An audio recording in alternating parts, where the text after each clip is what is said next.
better look, right? Yeah. Hey, Macarena. Hey. Hello. Oh, all right. Yeah. I don't have.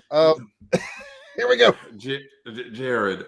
I mean, we have done this show. Just go roll with it. New Warriors come out to play. There we go. We came together.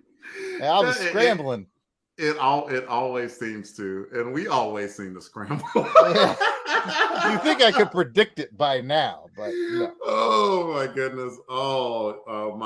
Our live audience and people eventually listening to this on podcast land.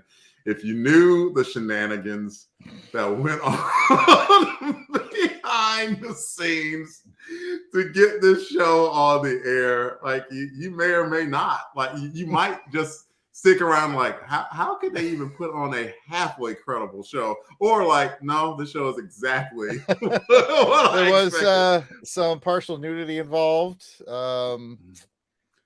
shenanigans, tomfoolery.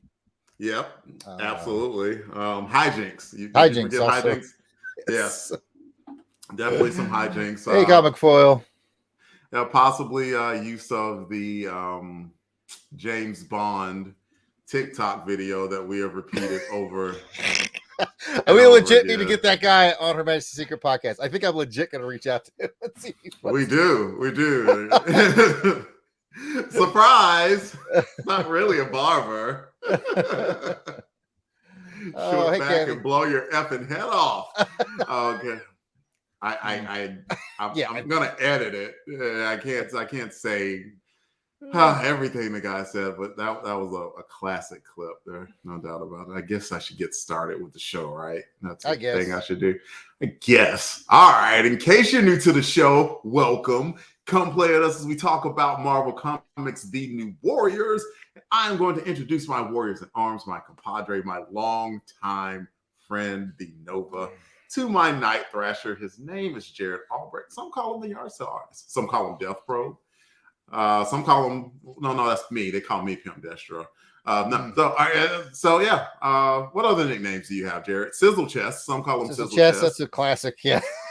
Yep. Some call him J Bone. There's that. That's old school. Yeah. Yeah, there's J Bone for a while. I am proving my friendship bona fides here. You are.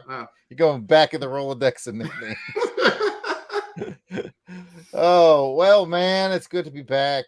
Nothing too exciting going on right now. Just a lot of the usual. Just got back from Montgomery last night. I go up there to the comic shop that I sell eBay for, and I load up, bring it back here, and I list eBay all week. And so I got back last night, and Delvin was like, "Hey, man, can you make me a thumbnail for the thing? Because I make thumbnails for all the thumbnails for the network, and this is the one show that I can never remember to get ahead on." Like he has to ask me the night before because he's getting ready to do the tweet, and he's like, "Hey, man," and I'm like, "Ah." I can never remember this one. So it's really par for the course for how well we prepare for this show. But now it is time for me to do my diligence and ask Delvin. I have to bring a question to every show, and I've got a very, very good question for Delvin on this one. And I wanted to do it in this very, very public forum just to see how it would go in this public forum. Okay. We are coming to you from StreamYard, which I do pay. I already know where this is going. I pay the annual StreamYard bill on my credit card, and then Delvin reimburses me with via the PayPal. Delvin, can I get the $200 for the annual StreamYard bill, please, sir? Absolutely, you can. All you have to do is text me. No, just go ahead and pick your phone up and send it. Like we have transactions, dude. Like so. Since he brought it up, there is this quite long running bit at this point. Like the finances of the Longbox Crusade are taken care of in the secure vault of my PayPal account. And so Jarrod, who does a lot of the dealings with the show, has to come to me and ask me, like, "Hey, can I get this money for this purchase or whatever?" And literally every single time I find a new way to give him crap about it. And he won't click send on the money until he gets his whatever joke he needs out of his system. I sit there because Jarrod has his reading receipts on. I sit there and I wait until it says send or like that he's read it, and then I'll like, okay, I'll go ahead and click on it. It's just my little piece of flair. So just go ahead and send me that $200 right there, if you would, in front of our studio audience, and we can forego. I will. Just wait on the text, man. Just all right, that's backfired. By the way, Kathy mentioned one, not High Link, which just happened. An old nickname, or which would be Hot Nuts. Hot Nuts. We forget Hot Nuts.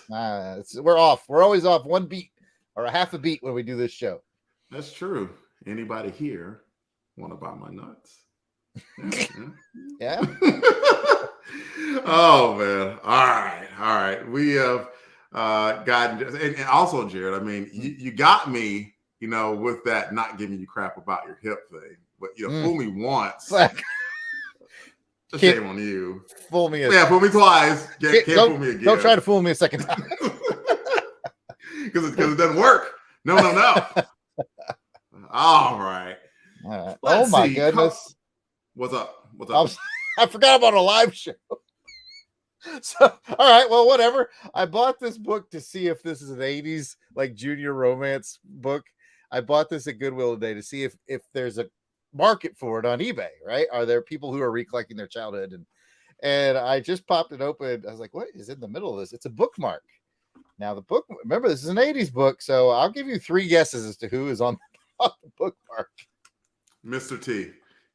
You gotta remember, this is a kind of, I don't want to be stereotypical. It's like a girl's book, Oh, like a heartthrob. Am I guessing? He's still popular this day. More popular now than he was back then. Jason Bateman. Oh, that's a good guess, but no. Oh. Anybody in the chat? Kathy guessed Michael J. Fox. Good guess, but no. I don't want to take up too much time on the show. Fabio, okay. Good guess, but no.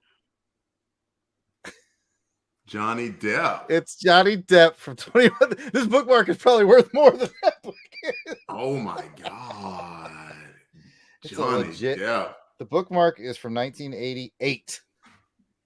Man. Anyway, back to New Warriors.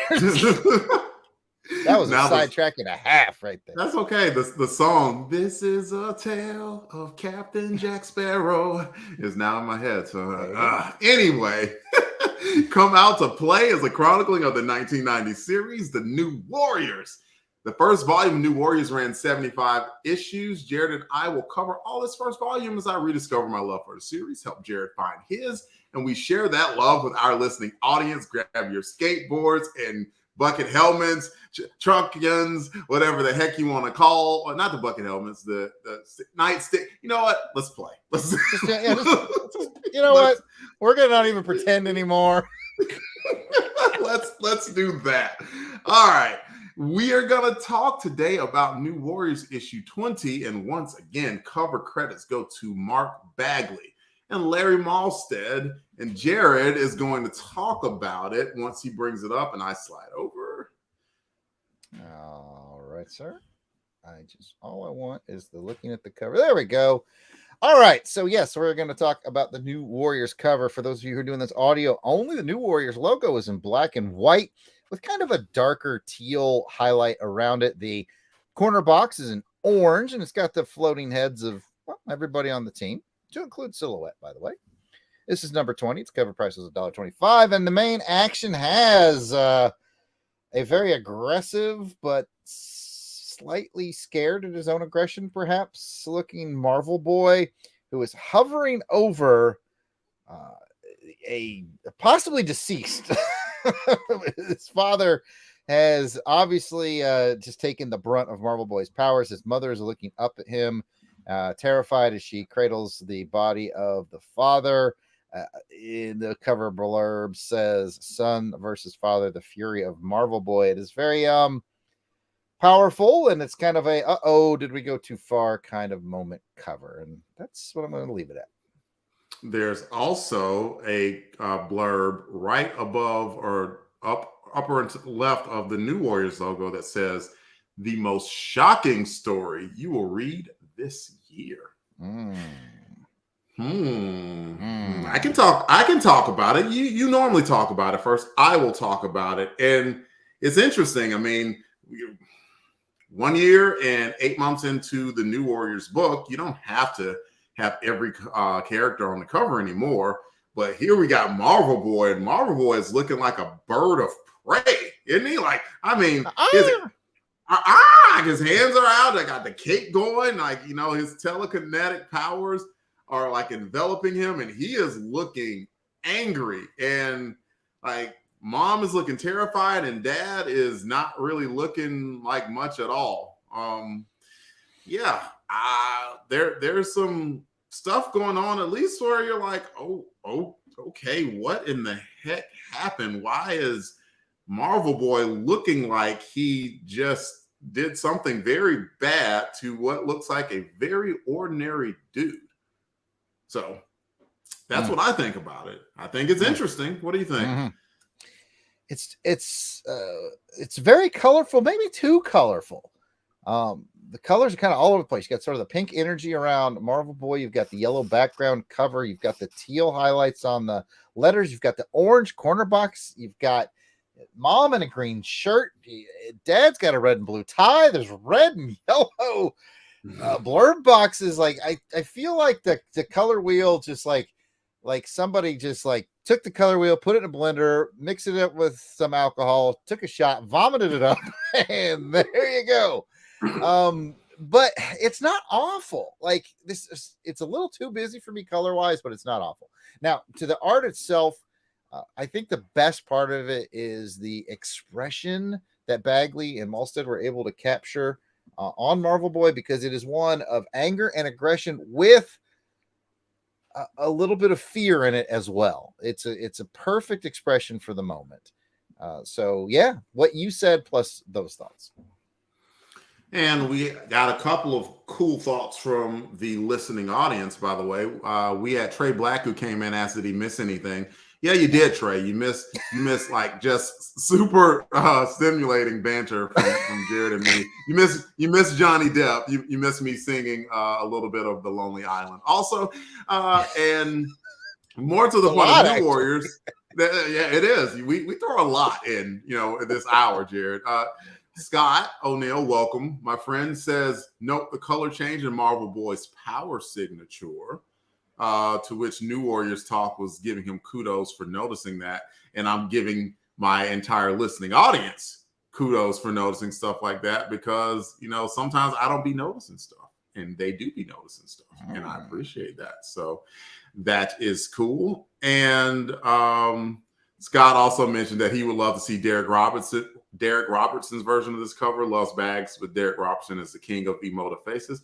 You have not been introduced to Derek Robertson yet, Jarrod. So maybe file that. Starting center for the San Antonio Spurs. That is David Robinson. Oh, right. About 30 years ago. Oh, yeah. Yes, well, yes. Did I mention I have a Johnny Depp from 1988? All right. No, I have not met Mr. Robertson. As far as I'm concerned, currently Kevin McGuire from Justice League International is the king of facial expressions. But I will hold out judgment, and we'll find out. Yeah. In the not too distant future, you're going to be meeting Mr. Robertson, as you may have gotten a hint of in the penciling and what's going on in the book. But we're about to get to that. We're about to get to that. You kind of did, and once you read the cover credits for the issue, you'll get a little bit more. In any event, we should probably rate the book, right? 1 to 10 is how we rate it here on New Warriors. Just like the tech specs of old. No, wait, that's Transformers Chronicles. That's not this one. Getting my hosting duties mixed up. 1 to 10. And what would you rate this book? Or excuse me, not book, the cover, 1 to 10. Let me get the banner out of the way. Full picture here. It's got good emotion. I like the energy. Not so big on the color. 7. It's a 7 for me. I like it. It's fine. 7. I'm giving it one more, giving it an 8, because I like the emotion. I like that it was important, and it is important in a team book if they're highlighting the actions of one member of the team.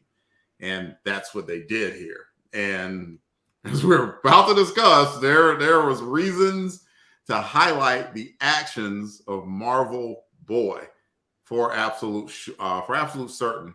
Courtney, she did this earlier, but Courtney Holland, we have not officially said hello to her on the show. Welcome, Courtney.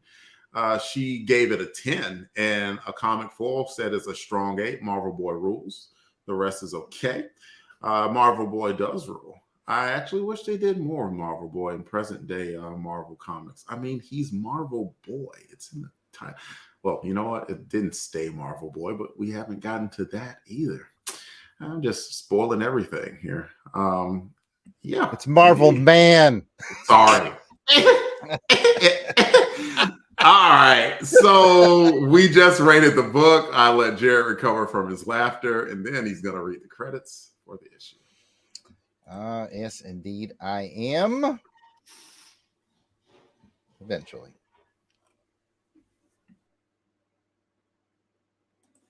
There's the thing I was looking for. Don't worry, Pat can truncate silence. Here we go. The credits for this issue are as follows. This is New Warriors issue number 20. Its on sale date was January 2nd, 1992. Its cover date was February of 1992. Cover price $1. The story is Fabian Nicieza. The pencils are Mark Bagley. He was credited with breakdowns. Inks are Larry Malstead and Hudson. All right. Sure. All right. Colors are Joe Rosas and letters are Joe Rosen. Really messing with me on this one, I see. And the editor is Danny Fingerow. Thanks to Mike's Amazing World. So, how did I do? You did okay. You know, I trust you on the difficulties there, because your last name is Albrecht, not Sampson. Love you, Pat. You know, but we all know our boy Pat can't read. And as a few more ratings, New Warriors Talk says 8 feels right. Emotional, eye-catching cover, especially for regular readers. But comments about the colors are a great point. Kathy, MVP, says an 8. I love the wingspan position of Marvel Boy. And Scott says, I will go with the 9. I love how it's framed as if we were outside the house as the scene bursts through the wall, looking at the angles of the broken wood at the top and bottom of the cover. And I will read the synopsis. The title of this book is The Breaking Point. Things happened.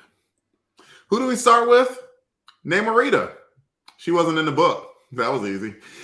Marvel Boy, man, recovering from injuries. He was at home, and when his dad put hands on him again, Marvel Boy finally snapped and with a telekinetic burst put his dad through a wall and into a hospital in critical condition. And when Vance went to visit his dad, he was arrested for assault.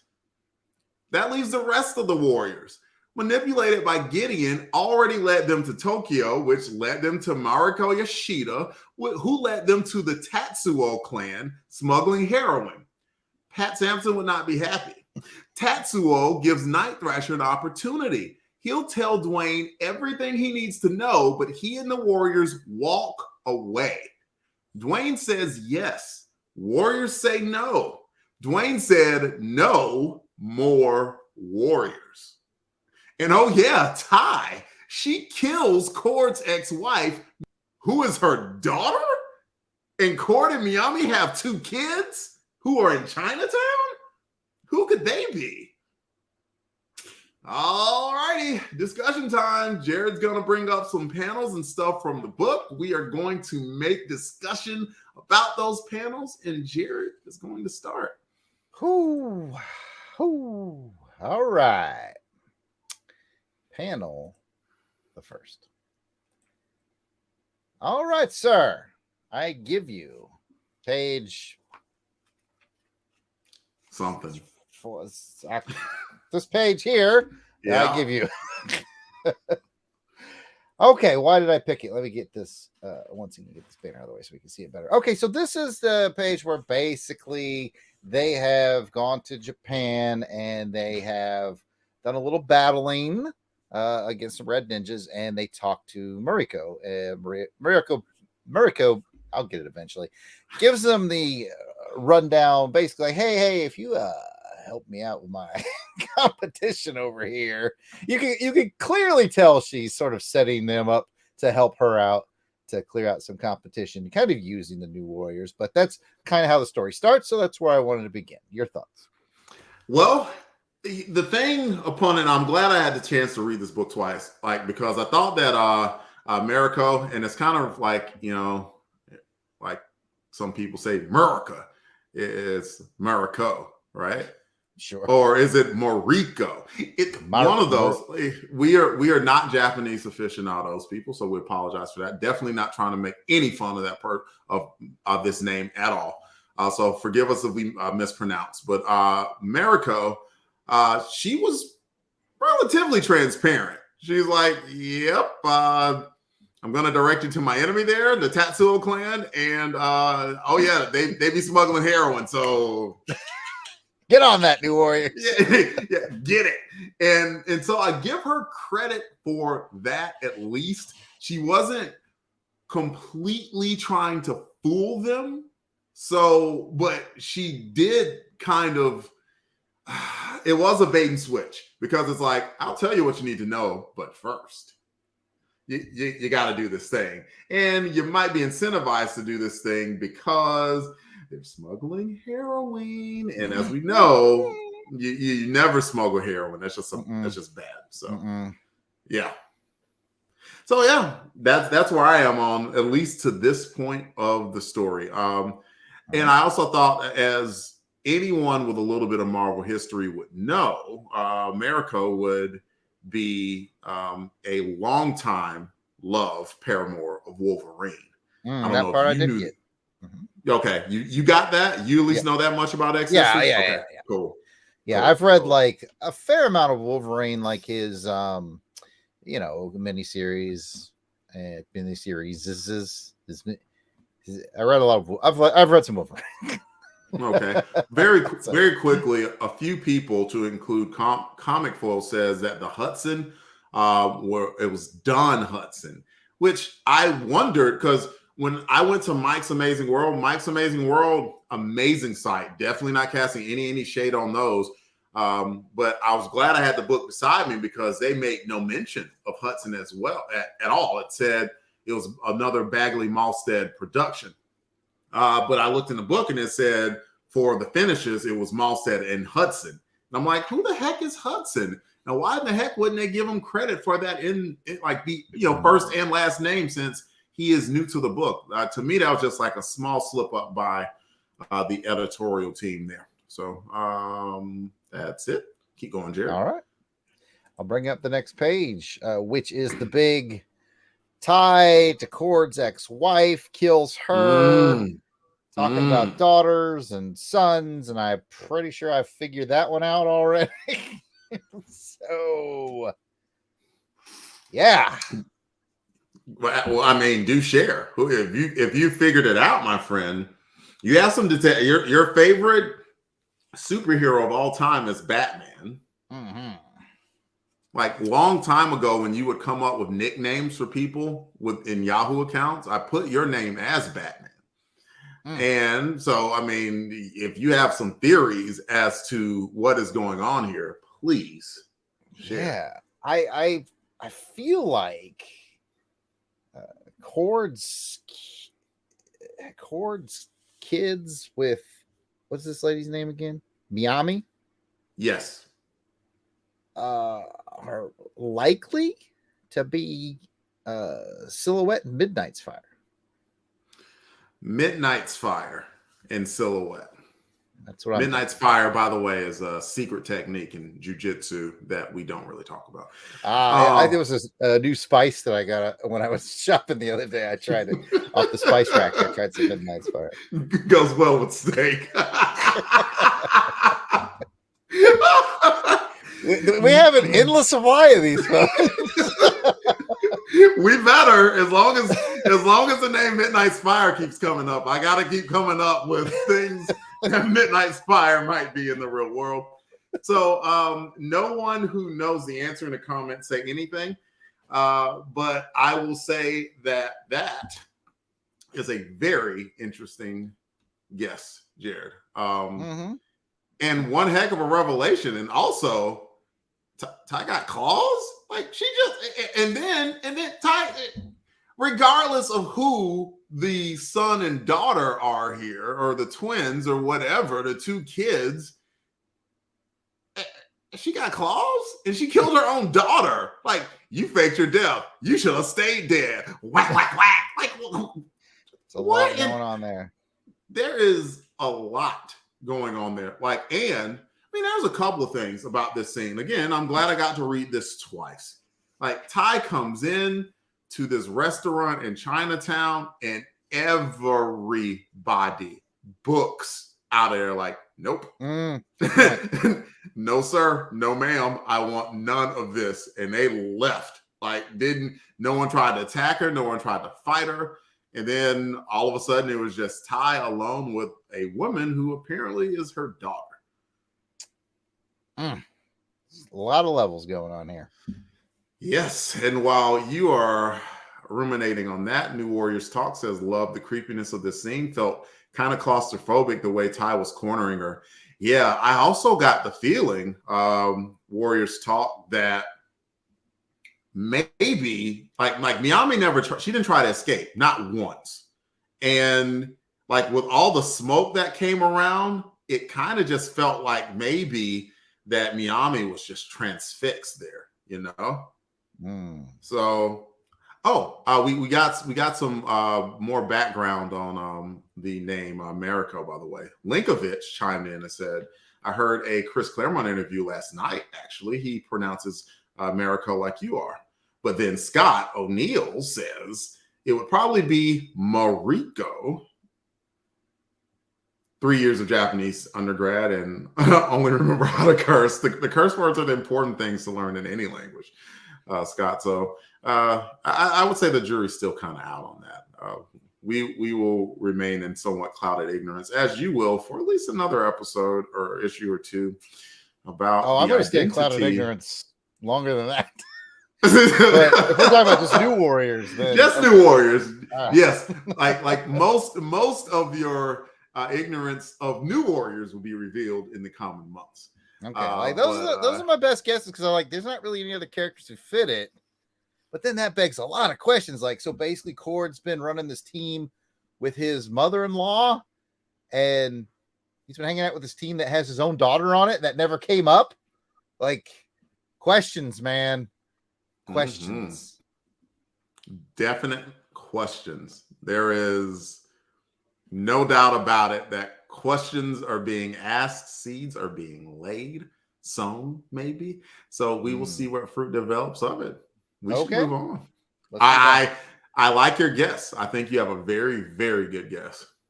Okay. All right. Let's do this then. All right.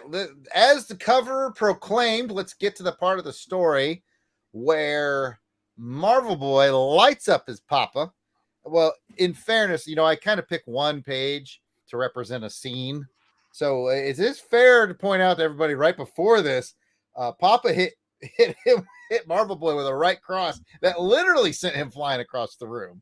So this is the retaliation to that. And Marvel Boy unleashing maybe a bit too much. Up for debate. Over to you, Delvin. I want to know what you think first. I'm going to tell you what I think. What do you think? What do I think? Okay.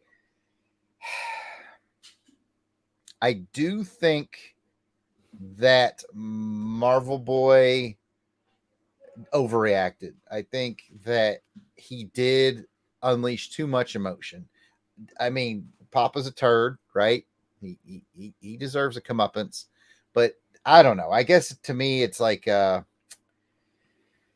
it's kind of like almost an imbalance because he's a super powered being that he, with that great power comes some sort of, let's say, responsibility, and that I think he'd be better served to use his power with his father defensively.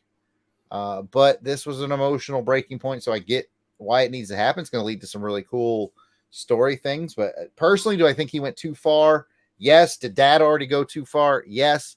But as we all know in the real world, too far plus too far is just equals too far. There's no, it's a cycle of violence is what it is. So that's my initial thoughts. Man, let's just speak story-wise, how this was constructed. We know that there was a history of domestic violence in the Astrovic home. And there was one time before where his dad was basically like, all right, I'm about to put hands on you. And Marvel Boy, stopped him like relatively peacefully, was like, you will never put your hands on me again, dude. Like, that ain't how this is going to shake out. Like, no. Then the Terrax thing happened to where Marvel Boy took quite a thumping. And then the Gideon thing happened where Gideon did some unspeakable stuff to the dude. I mean, pushed his tooth through his lip, just warped his nose, just toyed with him with his telekinetic powers. So he's already gotten beaten up, has to come back to this home. Then his dad puts his hands on, his dad didn't even wait. His dad didn't even wait to see whether or not, what he had done, because his mom had kind of did a cover for him. So, he got hurt in a motorcycle accident. And his dad didn't even wait to see what the explanation was. He just hit his son. He just decked him. And then, a kind of subtle thing is, his right arm is in a sling, which I've never had a broken arm like that. Have you broken your arm or anything like that before? I broke my arm skateboarding once when I was in 8th grade. Could you imagine somebody breaking your arm where it needs to set as still as much as possible? His dad pulled on his arm, his broken arm. Plus the past, plus the recent history that just happened in the comic book, and it looked like Vance just snapped. Mm-hmm. No, it's all understandable. And when a telekinetic snaps, I guess some bad things can happen. And man, all I can say, I'll say this. I have no reason to hold back anything as far as my opinion. So I'm going to kind of sum it up Chris Rock did in one of his comedy specials. I'm not saying what Vance did was right. But I understand. Yeah. That's a perfect explanation for how I feel about it as well. Yeah. But I tell you what, when the cover of a book says the most shocking story you will read all year, can you imagine opening this book for the first time and say, this was your first read of this issue, right? Ever. It was. What did you think about it being your first read of it? I feel like it was, a well-built moment, well story told. I think I had a little bit of dash of spoiler because we covered New Warriors at a Crusademas, and I want to say Vance was on trial for this when we covered. That's correct.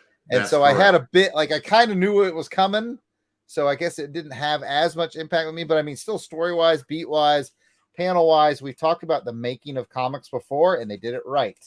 Right? They built up to the moment.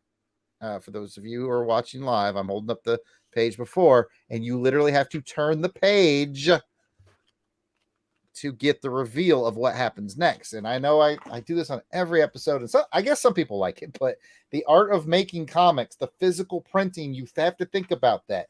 You don't want those 2 pages to be, I don't want to hurt my comic here, but you get out what I'm saying. You know, I do. Those 2 pages to be side by side on together, because your brain's going to peak and subconsciously know what's coming next. So it's perfect storytelling that you have to turn the page, and I don't know if this was planned or if it's just a bonus, but you turn the page and there's an ad on the page to the left, and then there's the reveal. So you almost get, as you're reading it, as you turn the page, you get that immediate effect reveal. You don't even have to look over to the other side. It's just pow. And so from a comic physical printing layout, thinking about how the story is going to play turn by turn, it's brilliant. Yeah, and then there was the verbal abuse too, where he's like, who's going to pay for this? He's like, well, it's already paid for. Oh, they're going to pay for it. You don't think I'm good enough? And it's just like, oh my god. Yeah, I have certain people. There are people out there, unfortunately, like that exist. But man, I did feel that was one thing. I was like, this is very heavy-handed. Like Fabian wants us to be very, very clear that this guy has no redeemable characteristics. He's just like pushing. Now I can't remember. Did the Pops ever hit the mom in the previous issues? Okay. If he hasn't in the Warriors, it was heavily implied that he has also put hands on his wife, and he had no issues shoving his wife aside to attack his son. Just saying that sentence doesn't sound right. Yeah. But yeah. That might be the only thing I would have done to make Vance slightly more sympathetic is if I was to rewrite it, I might have had him hit the mom, and that would be what made him snap. But that's a minor picadillo. Yep. So that was heavy. Yeah. Like, I actually had thoughts about like, well, how in the heck are we going to discuss this on the show? But I mean, like anything, we should discuss it honestly and leave it up to the audience to decide what it is they want to do with it. And I don't think we have crossed any lines or anything like that, but there was some good discussion going on as well. Like, I mean, actually too lengthy to read, but there's a discussion about this going on in the panel or in the comments because people have, things to say about this. This was controversial. I mean, absolutely. Domestic violence is just in the biggest no dust statement of all time. It's just simply not fun. Like this is not anything that you're generally going to see in a comic book, but like it kind of just shows that this is a trailblazing book in the way that it was discussed. They didn't really sugarcoat any of it, and I think that it was nuanced enough that you could understand kind of the pain and angst from all sides. From Vance to the mom, somewhat to the dad as well, of just wishing that he had a quote unquote normal son. So man, not easy for sure, but yeah. Comment from Kathy just mentions this show and book is a good example for people to see that comics are more than just comics. All day, every day. Every day. All right. I can show you select comic issues that have made me cry before. But yep. That's a tough topic, a real topic. Yeah, I remember unfortunately my dad was abused by his dad. My grandfather was a bit of an alcoholic and abuser. But luckily my dad broke the cycle of violence and I know it's depressing, but I'm going to put a little bit of a light touch to it. Whenever my dad would really, really get mad at me when I was a kid, he would literally sit on his hands.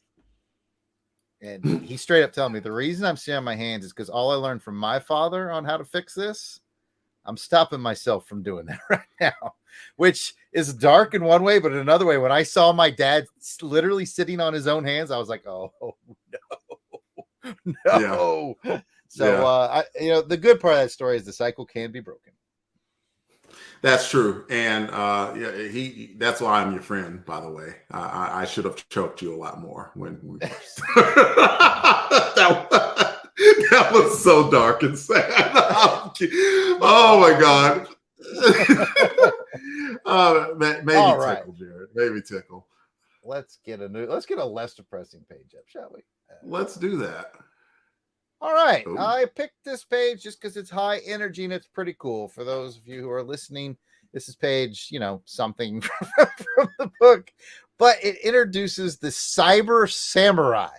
I got to imagine this is their first appearance. Maybe I'm wrong, but it is. If you've never seen it, if you're just listening to audio only and you imagine what the Cyber Samurai would look like circa 1991, yeah, that's it. You got it. That's what they look like. They all wore these very high-tech gold suits. They all have a samurai look about them. I thought they were kind of neat villains. So we've moved into the part of the story where they've gone to destroy the heroine, which is approved by Pat because he's no heroine. They've gone to do that, and again, was it Tatsuo? I think it was Tatsuo's. Yes. These guys work for Tatsuo.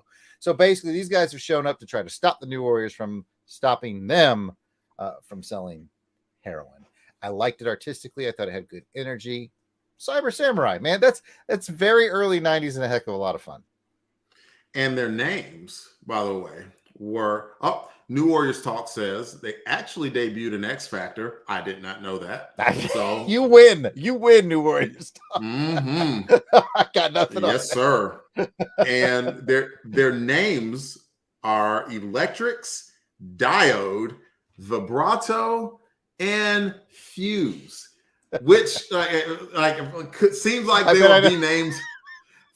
What are you gonna? What am I gonna say? I bet I know which one's most popular with the ladies. And with that, we won't even name him. We'll just let you guys figure that out. We've just gonna watch our viewer numbers drop here. We've gone from dark to perverted. Welcome to New Warriors podcast. We take you all over the emotional coaster ride. I was gonna say it could be a name for something, a group called like Electric Boys to Men, perhaps.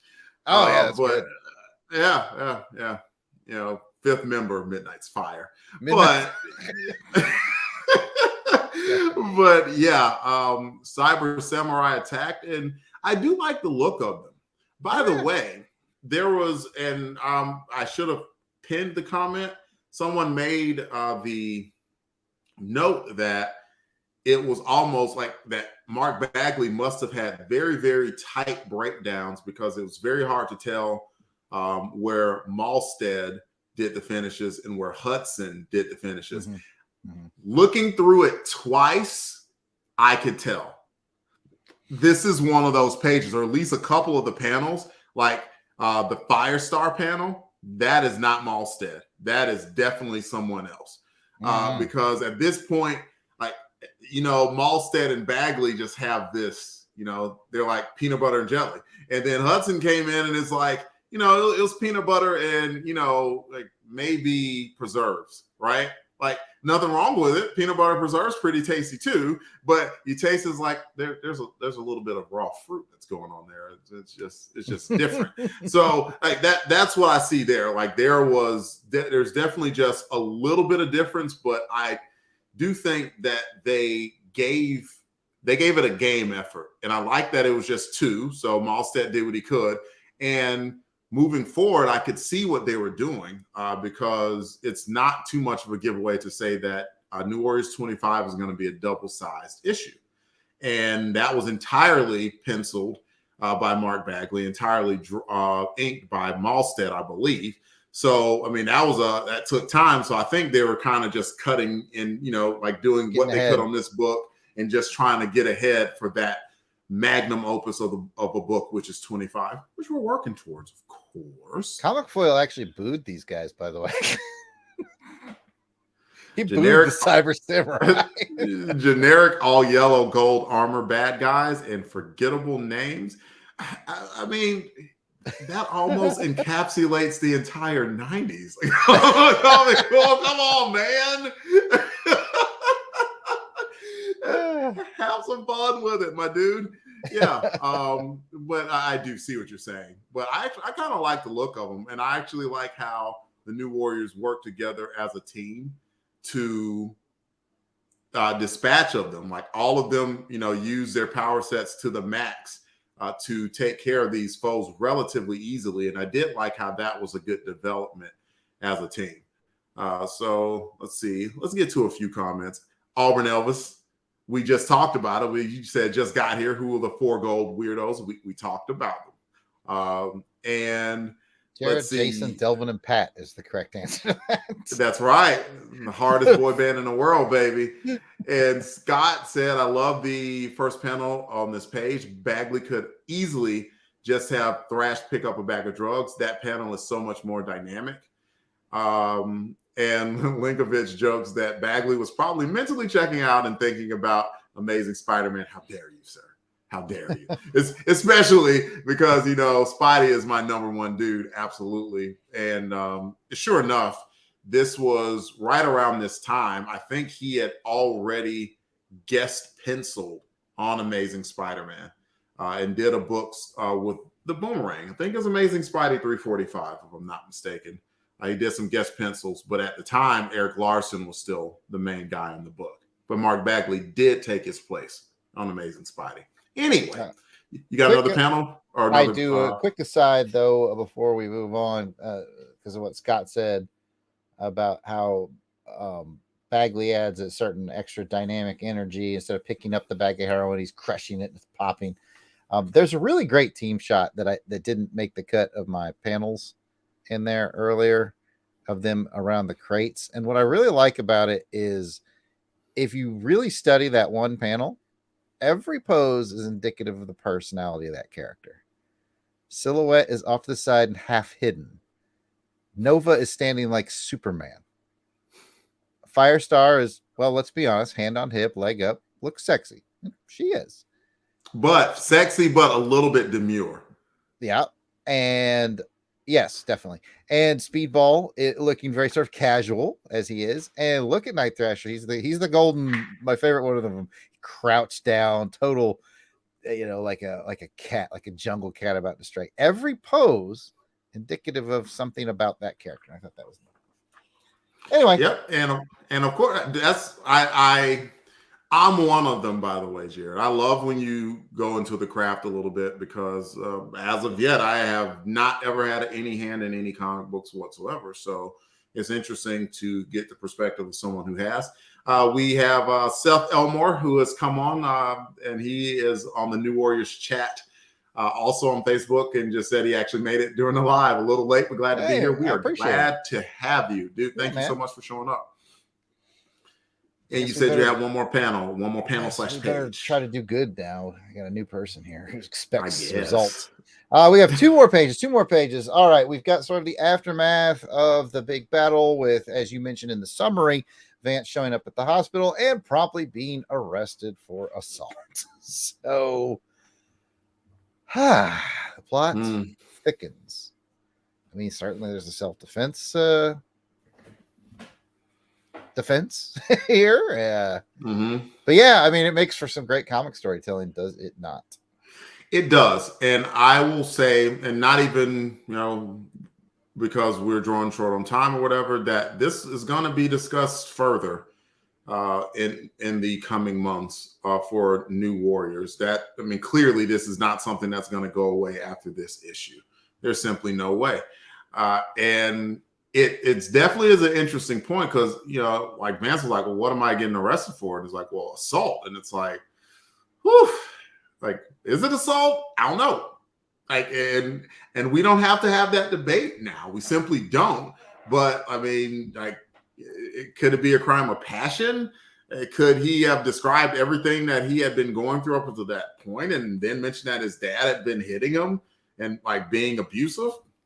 I'm not sure, but it's one heck of an emotional scene to where, like, you know, the mom like had no choice but to say, yes, he is my son. And like, and clearly there had been a conversation with the local authorities off panel about what had transpired. So man, oh man, it looks like there's going to be some drama coming up for Vance Astrovic, and not even drama involving his uniform, his superhero uniform. Just looks like just slice of life. So yeah. Scott mentions that pretty sure this page is the other inker. Doesn't look as crisp as Bags Malset usually does. Yep, it's one of those. I agree, Scott. Like, there's one of those, like, if maybe the bottom right panel, because that's the thing that really worked with this fuse. I think that some of those panels and pages that maybe Bags Malset did, and who knows, I have no idea how the craft of a book works, whether a inker comes behind and just inks like one page methodically. You could answer that, Jarrod. Like, if you have, like, let's say a 22-page book, do you start at page 1 and go all the way methodically through to page 22, or do you do one and it's like, I don't want to do this, and then you go to page 18 and ink on that a bit, or what? as an inker who has inked literally 4 books. I will tell you, I go, you know me, I got OCD. I go 1, 2, 3, 4, blah, blah, blah. I do know though, being I don't want to name drop or anything, but being good friends with the legendary John Beatty, that some inkers will hop around, because let's say you got a book and it's 22 pages and 8 of them are really tech heavy. You know how everyone feels about inking tech. It sucks. So you might do a tech page and then skip to something to kind of give your brain a little rest from the tech and then come back. So it's inker's choice. That's the short answer. Inker's choice. It depends on personality. Okay. So that's probably what they did. They probably, if I had to guess, what they probably did is they probably had these loose to tight pencils from Mark, and they probably sat down and said, okay, well, I'll take this one, that, like, it wouldn't surprise me if they broke it down by scene. Like, I'll take all the Vance stuff. I'll take all the stuff at the docks. Probably how it happened. Can't say for sure though. But that's my best guess. Nice. New Warriors Talk brought up a very, very good point that I didn't think about. He's like, also, there goes his secret identity. Like, that's true. And then but if I had to make a joke of it, and of course I do, is like when he told like his real name, to old girl in the hospital, who named the son after him, she went and told everybody, like, Marvel Boy, he's such a handsome young lad. His name's Vance, he saved my baby's life, and that's why I got this. But you know she did.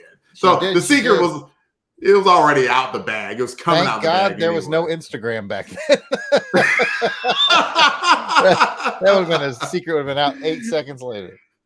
Absolutely. I tell you what, that's one of the things I am actually enjoying more about modern day comics is very, very, very few superheroes have a secret identity to everyone. Why? Because, it's kind of tropey. You don't really need it as much anymore. Like, I like that that Superman came out a year or two ago or whatever. It's like, yeah, my name's Clark Kent. I've been here for a while now. You knew that happened, right? Did you know that? I didn't know, but I believe you. He did.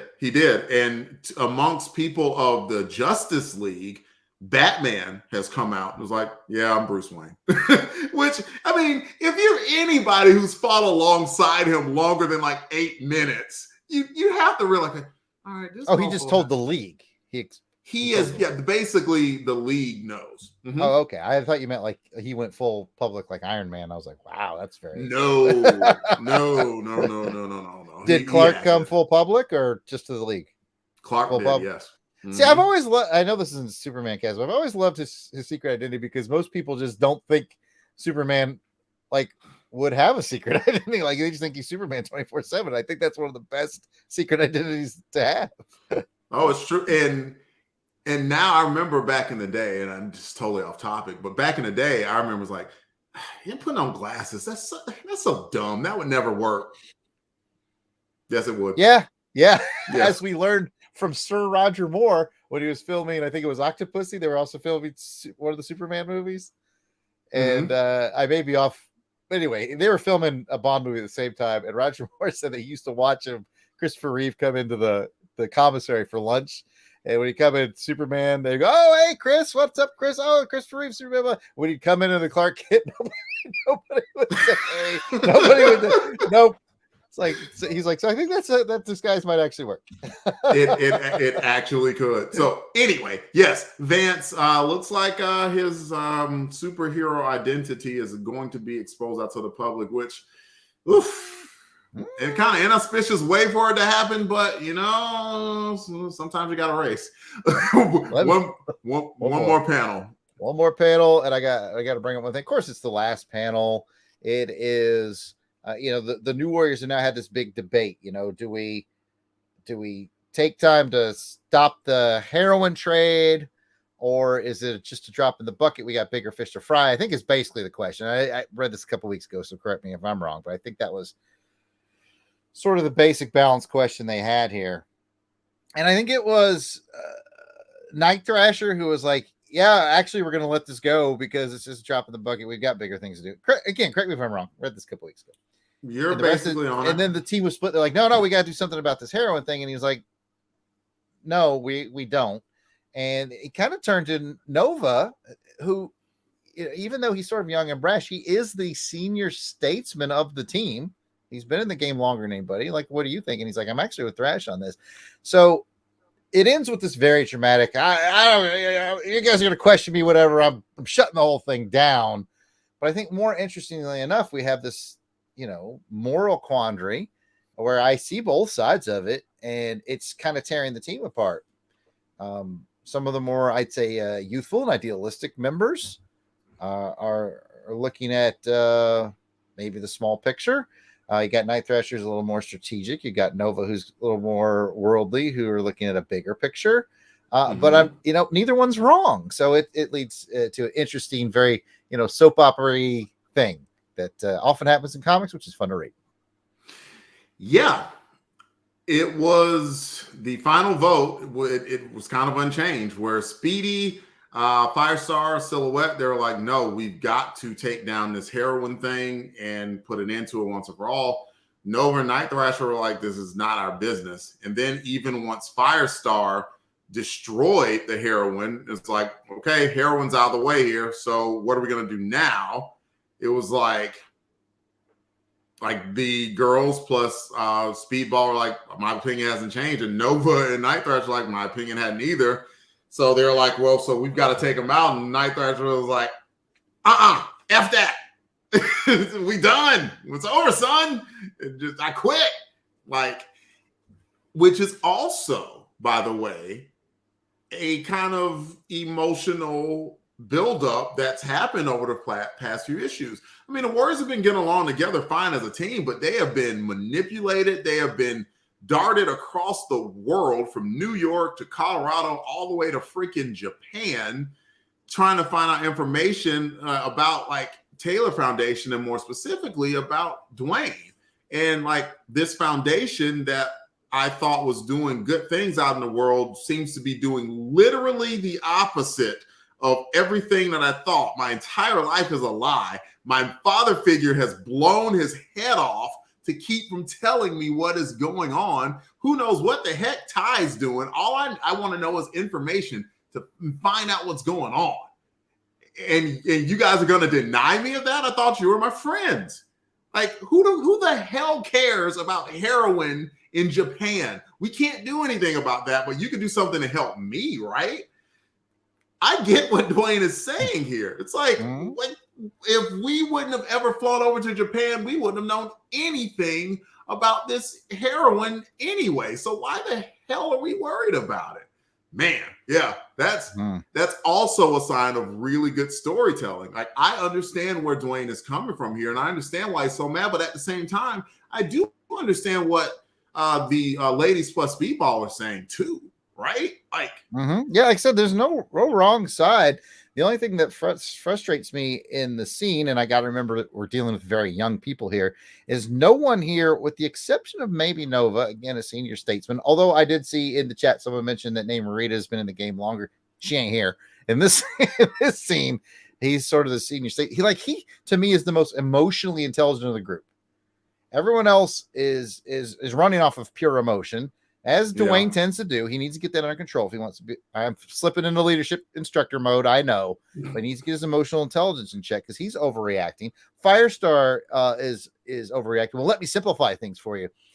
You're not really simplifying things. You're making things more difficult because now you're backing everyone into their emotional corners, and everyone's fighting to show how cool they are. So it's a lot of bad decision making going on right here, and the only one that seems level headed is usually the guy who's kind of hot headed, which is Nova. So there's a lot going on. But away from that, I did see another comment. I'm sorry if I missed it. Who said it? But that top right panel, the eyes under the visor. Oh man, that is some excellent artwork. So my dude looked. Yes. That was. I saw it when I first read this the other about a week ago when I was reading this. I looked at that panel. I was like, "Ooh, it's not a splashy page. It's not nothing." But I was like, "That panel, ooh, that is good art right there." From the penciler to the inker to the colorist. If you look at the glare around the edge with the white, the colorist, oh. And that's the comment that I'm going to bring up here that Scott mentions as that odd halo over Thrash's head. I just noticed it's the same color as Marvel Boy's TK. Really helps connect how both characters were pushed beyond their emotional limits in this issue. Yes. Very, very good point. And Seth Elmore says, honestly, the entire story arc that begins here with Vance's TK assault on his father and how we gain a better understanding of his father during time and time again, I think it is very well done. Yeah. I think we've talked a lot, but it's an issue worth talking a lot about, for sure. And a comic full, one more very good point. It just says, plus the team rarely listens to Thrash or follows him without question. The New Warriors have not played out the way he had imagined in his head. That's for sure. That is a very good point to me, because from the entirety, he had an idea of 4. He got 6. And he wanted them to kind of be soldiers in his war against crime. He got, speedballing, some wisecracking, and them busting his chops at every opportunity. And so at this point where he kind of needed them to fall in line and they didn't, he finally just had enough and just disbanded the team. That's he's very young in his leadership style. He tends to rely on the I am the leadership style. And I know Delvin could finish the sentence if I told him, if you have to say I am the leader, you're not the leader. You're not the leader. And in this scene, I think Nova was. When everybody else was being very emotional, Nova was a little more grounded, but he did not take control. So anyway, I want to bring up one more thing. I know we're slightly over time, but because I have the original floppy here, they have the December coolometer. I'm not going to read the whole thing. I just want to give you guys a time capture of what was cool at the time when this came out. And what was it, 91, did we say? 92, early 92. The top coolness, and I don't know why he was so popular at the time, was Dr. Seuss, Guns N' Roses, the Power Pack Holiday Special. I think they were plugging things. Mystery Science Theater 3000, which I still love to this day. Spy Magazine and Northern Exposure, for those of you who remember that TV show. So those were just some of the top things on the cool meter in the bullpen bulletins. I wanted to take you all back in time there for a sec. I still love Mystery Science Theater. Anyways, with that, I think we're done here. Let me go back to the cover, and I think we're going to talk about the Ultimate Warrior and the Ultimate Worrier, if I'm not mistaken. Or did I jump ahead?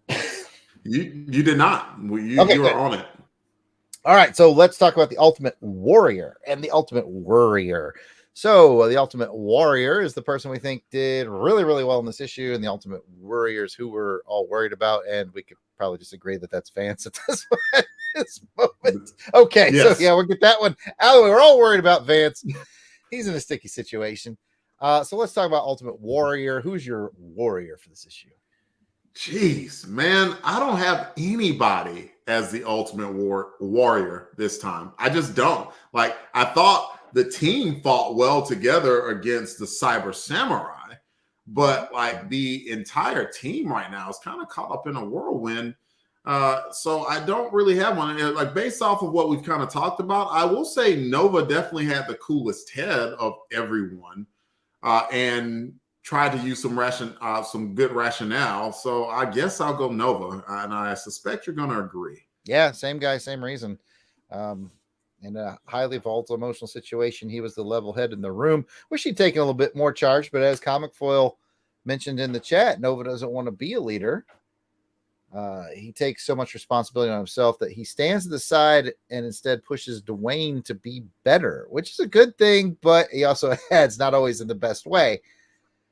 Yeah, you got to know when to push, when to not push. You got to be able to recognize when, okay, this is emotions have taken over. As I mentioned in every leadership class I have, leaders have conversations, not arguments. And you can't have a conversation when the emotional level is too high. So, nobody brought the level down. That was not a conversation. That was an argument. There was not a leader to be had there. But Nova was more of the rock. We'll see. But yeah, I'm with you. We will see. We have a lot of drama to unfold. It really is just getting started. Comic Foil mentions that the Ultimate Warrior is Firestar. She took her stand for what she feels is right and burned the heroine away. Scott says Nova is the warrior. In an issue defined by a loss of emotional control, he was the most rational character. New Warriors Talk says Ultimate Warrior is definitely Vance, although Dwayne is a solid runner-up. Can't argue with that. Yeah, I can't argue with that. And New Warriors Talk also says Jarrod makes great points. Oh, okay, that's about enough of that. We don't want to go too far. It's almost like I taught this stuff for 20 years. Complimenting Jarrod? What is this? We can rate the book now, though. 1 to 10. Man, I haven't even thought about what I'm going to rate the book. I hadn't either until this moment. Yeah. You know what? I'll just go throw it out there. I think drama all around. It's definitely the kind of book that makes you go and go, oh my gosh, what's going to happen next? I can't wait to read the next issue. So that's a 10 to me. It's a 10. And the fact that you get a 10 without the full Bagley Malstead treatment says a lot about the story in this one. So, and I'm with you. I'm going to give it a 10 too, because look at how we've talked about it. Look at the emotional roller coaster that we went on in these 22 pages of where it was like the tie moment is like, what in the what? Oh, yeah. Wait, you killed your daughter? It's funny. We spent the least amount of time on this. That was a blow. It's one blow away moment after another. Yeah, and it wasn't just we are throwing out this craziness just to throw it out. It was, get ready, a culmination of a lot of events that have gone on in the past year plus, almost 2 years.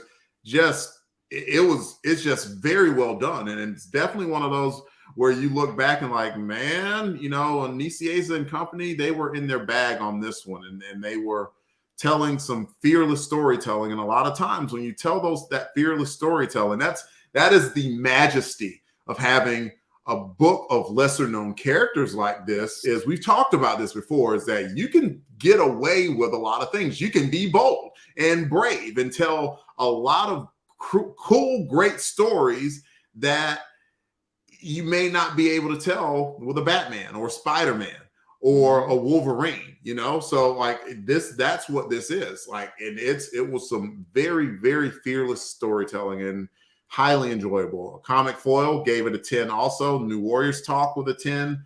Scott with a 10. Trey Black with a 9.5. No. So new. There are no halvesies on the Longbox Crusade Network unless musical genius Joe November is on the show, my friend. So we're going to round that up to a 10. I like how the chat just jumped him. No answer. The chat is mostly well-raised, well-cultivated people. that's they weren't beating them up, Jarrod. They just gave them some help. That's all it was. Yeah. Let me wrap the show up, everyone. Please come back and join us for the next episode where we discuss New Warriors 21, where we see the formation of the Folding Circle, who will have a surprising new member. Any guesses, Jarrod? The Folding Circle? The Folding Circle. Folding Circle would be the group that has been forming in the background. You have the Left Hand. Oh, right. Yes. The bad guys they've been recruiting. The Smiling Tiger. You have, what is it? Bloodstrike, I think. The big beefy dude. Mm-hmm. Yep. You have Midnight's Fire. A second album by Night Ranger, I'm pretty sure. I thought it was a new omelet they introduced at Denny's with ghost peppers. I don't remember what question you asked me now. The Folding Circle. What about them? That's the group that's been forming, and they're going to have ask me a question about them. Yeah. Who do you think is going to be one more member? Oh, let's go with Pretty Persuasion. Why not? She hasn't been around in a while. She has not been around in a while. All right. If you'd like to hear more from us, Longbox Crusade is in a lot of places, y'all. If you check out Apple Podcasts, most podcatchers, you're going to find us. Websites, www.longboxcrusade.com, Twitter, Facebook, Instagram, Patreon. If you look up Longbox Crusade, you can find us. YouTube, which is the most likely streaming device that you saw us on. Hopefully you press the like button. Hopefully you press the subscribe button. If you hadn't, please, please, please do so. We're looking to increase our membership. I think we're getting close to 200, which is good. We're 6 people away from 200 last I looked. So, jump in, help us out. Please do. We would love for you to tell a friend about it. We'd love for you to join our Patreon. It's only $1 a month. Email us at contact@longboxcrusade.com. We have that phone number that's scrolling across the bottom where you can leave a message about this podcast or any other podcast on the network. That is it. Jarrod, please tell us where you can be found. I can be found in lots of different places, and I would never want to single out anybody, but Trey Black is new, and he needs to subscribe to our YouTube. All right, so I can be found at Yard Sale Artist. He may already be. I appreciate it if you are, buddy. I am at Yard Sale Artist on Twitter, Facebook, and Instagram. Is all at Yard Sale Artist. If you'd like to check out my wares, art-wise and creative-wise, just go to www.theyardsaleartist.com, and I would greatly appreciate it. Back to you, Pat. Thank you. well, Jarrod, I'm glad you asked. And I'm not going to single out anybody, but Seth Elmore, if he wants to go ahead and become a Patreon member or wants to add us or subscribe to us on YouTube, we would not mind that as well. Shout out to Pat Sampson, by the way, who is also making a few comments. I saw the one up there before that you did not approve of heroin, Pat. We did see you. And he also made a Night Ranger comment as well. So, yep, you were seen, Pat, and it is important to be seen in this world. I can be found on Twitter at DEE_RAY1977. And I think that's all we got, folks. We will see y'all next time. Remember, please be a hero to someone, even if it's just to yourself. Until next time, New Warriors. Come out to play. Bye, everybody. Have a good night, everybody. Be safe.